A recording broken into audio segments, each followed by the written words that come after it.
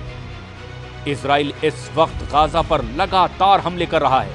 दक्षिण लेबनान में अब भी इजराइल की फोर्स एक्टिव है और इसे लेकर हिजबुल्लाह ने फिर से युद्ध शुरू करने के सिग्नल देने चालू कर दिए हैं।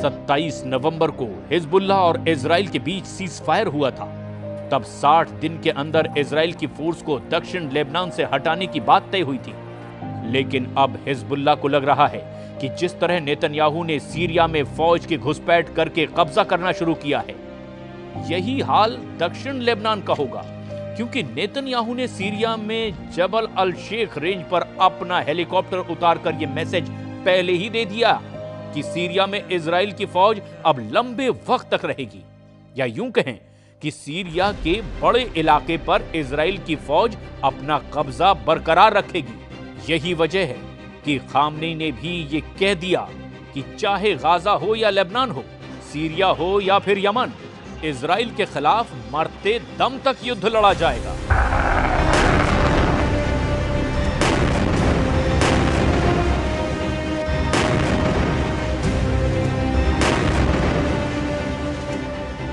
हर खूनी के